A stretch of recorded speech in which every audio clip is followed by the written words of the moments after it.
Talking to reporters outside the Capitol right now. Congressman Gaetz, if not McCarthy, then Paralyzed the House of Representatives today.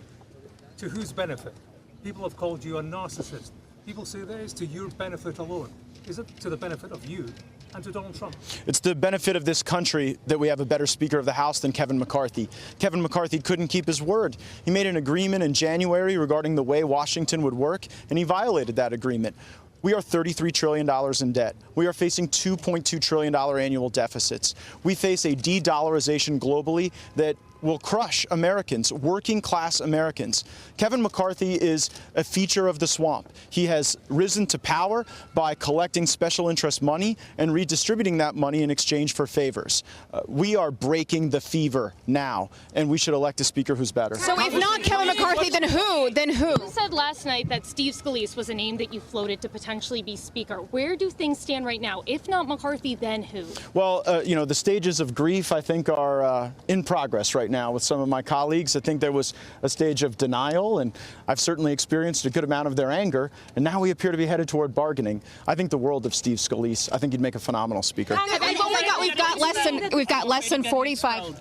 I'm afraid of $33 trillion in debt crushing the working people in my district. I'm afraid of the dollar losing its status as the global reserve currency. If they want to expel me, let me know when they have the vote. We've got less than 45 days left before we've got less than 45 days left before you have to pass a budget, which is something that you've been wanting to do. Doesn't this just completely paralyze the House? I mean, we could see 15 more rounds. I don't think we will. I think Kevin McCarthy should take a hint.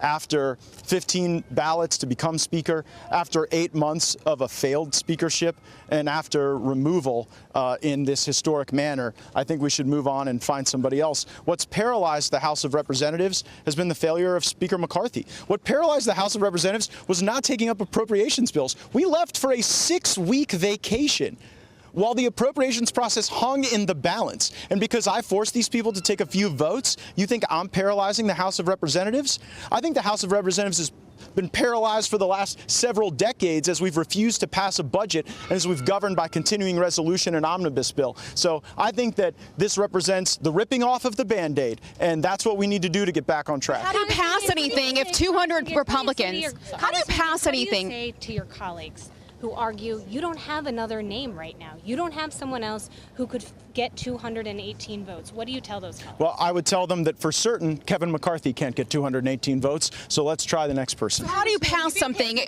with pro tem, obviously? There would have to be a real meeting of the minds there. Congressman Gaetz, how do you pass something if there's 200 Republicans? Somebody else has another question. Are you going to ask for a guarantee from whoever is floated as a candidate for the next speaker for them to actually move the appropriations process along in a speed that satisfies you? Yes. Congressman, at this So point, will you be putting yourself forward for the speakership? Absolutely not. I have no desire to be Speaker of the House. How do you pass, Congressman, with all due respect, how do you pass something if you don't have 200 Republicans behind you? I know we've already asked about names, but what about Emmer and others? I think the world of Tom Emmer. He'd make a great speaker. Congressman, have you spoken with any of these? Have you spoken with Scalise? Have you spoken with Emmer? I've spoken with him, but I'll probably keep our conversations between us. Congressman, take the speaker. Ben, what was going through your head when the vote gabbled down and it was official McCarthy wasn't Speaker? just we got to move to the next step. You know, we are not at the end of this process, okay? At most, we're approaching halftime.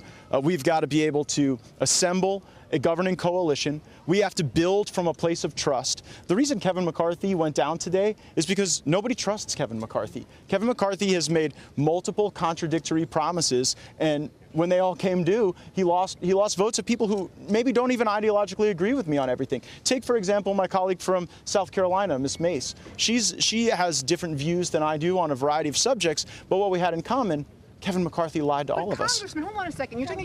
You're saying that nobody trusts Kevin McCarthy, but you're talking about, including yourself, about 7 Republicans compared to about 200 and about, some odd Republicans who actually do trust him. So can you kind of explain that here? Well, as it turns out, getting 200 Republicans to trust you isn't enough to stay Speaker. Compared to 7 Republicans. At this point, have would you you spoken require to that former President Trump about this since the ousting? Was he supportive of what you were doing? I have spoken to President Trump over the last several days. The ousting only occurred several minutes ago, so we haven't spoken during that time. President Trump, though, put on Truth Social that he didn't think this was a good idea. He didn't want to see Republicans fighting with other Republicans. How do you respond to the former president? I would say that my conversations with the former president leave me with great confidence that I'm doing the right thing. Did the former president call you today? Did the former president call you today? Americans who are concerned about the future of the conservative agenda in the House GOP. I would say that the conservative agenda was being paralyzed by Speaker McCarthy. We hadn't even sent a subpoena to Hunter Biden. Our oversight was lackluster. Our spending priorities were misaligned.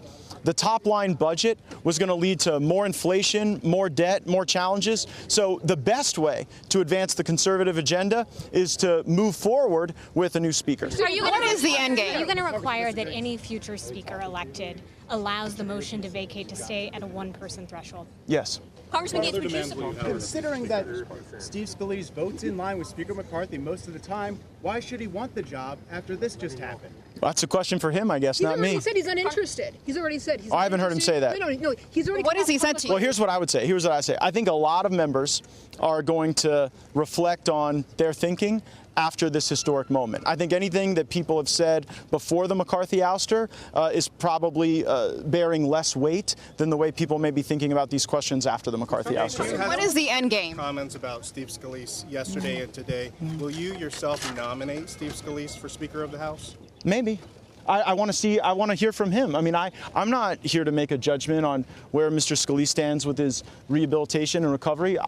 I would give him the deference to be able to decide whether or not he'd like to put himself forward as a candidate, but he'd be the type of person that I could see myself supporting. There are many people, though. I could see myself supporting Tom Emmer. I could see myself supporting Mike Johnson of Louisiana. I could see myself supporting Jody Arrington of Texas. I could see myself supporting Kevin Hearn of Oklahoma. And there are even people outside of the United States Congress like Lee Zeldin. All right, before we hand off to the five here, some history. Hi, everyone. I'm Brian Kilmeade. I want you to do me a favor. I want you to click to subscribe to the Fox News YouTube page. This is the only way that I know for sure that you're not going to miss any great commentary, any great news bites, any great interviews coming your way on Fox. You can get it all here on YouTube. So subscribe right now.